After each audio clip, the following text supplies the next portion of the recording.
J'ai lu ce livre dont vous m'aviez parlé, L'art de la guerre de Sun Tzu.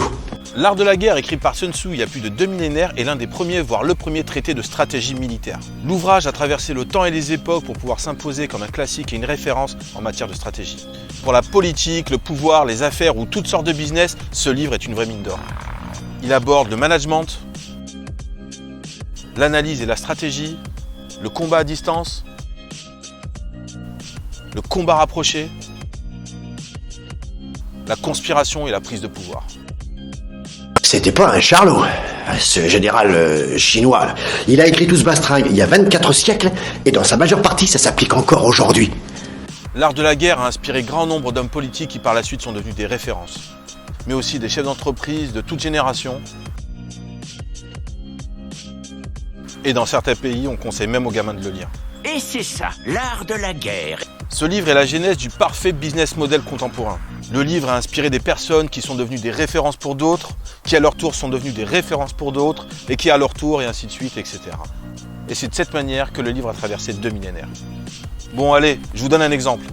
En 1977, George Lucas s'inspira de Sun Tzu pour son film Star Wars et façonnait le personnage de Maître Yoda. Plus tard, en 1987, Donald Trump s'inspira du personnage et de l'art de la guerre pour publier son livre L'art de la négociation. Mais le problème, c'est qu'on l'a plutôt comparé à Dark Vador. Par la suite, en 1989, Oliver Stone prit en référence le livre de Donald Trump et le livre de Sun Tzu pour créer le personnage de Gordon Gekko dans son film Wall Street. Redoutable homme d'affaires qui quasiment tout le long du film cite les commandements de Sun Tzu. Lis Sun Tzu, l'art de la guerre. Pour emporter la bataille, on n'a pas besoin de tirer le canon. C'est une guerre de tranchées, il n'y a pas de pardon.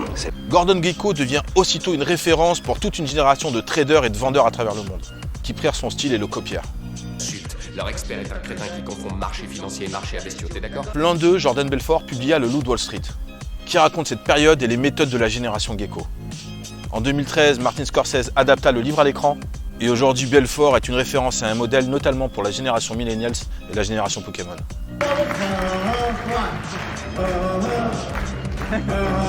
Mais c'est aussi un livre de développement personnel. La raison, l'analyse, l'acceptation et l'implication y ont une place très importante. L'idée du livre est d'harmonier les éléments et les sujets pour arriver à une harmonie parfaite. Pour un vendeur ou un commercial, s'il y a un commandement à retenir de ce livre, c'est celui-ci. Connais-toi toi-même, connais ton ennemi, ta victoire ne sera jamais mise en danger. Connais le terrain, connais ton temps, ta victoire sera alors totale. Connais-toi toi-même, c'est avant tout pouvoir faire une introspection, déterminer ses forces, déterminer ses faiblesses et ses degrés d'implication et de motivation. Le but étant d'objectivement auto-évaluer son niveau, être en veille et en perpétuel apprentissage.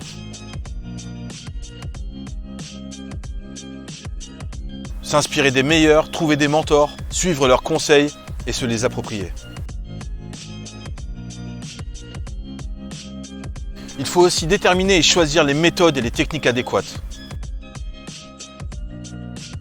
Maîtriser ce que l'on vend pour pouvoir être en osmose totale. L'ennemi, c'est la concurrence. Et elle doit être analysée et scrutée de manière individuelle. Il faut être en mesure de déterminer pour chacun les forces et l'agressivité,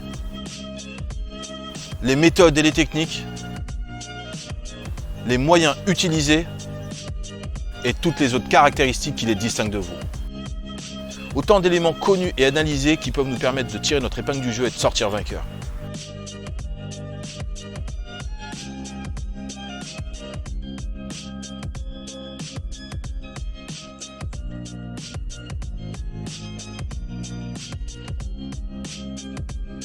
Le terrain doit être scruté, analysé.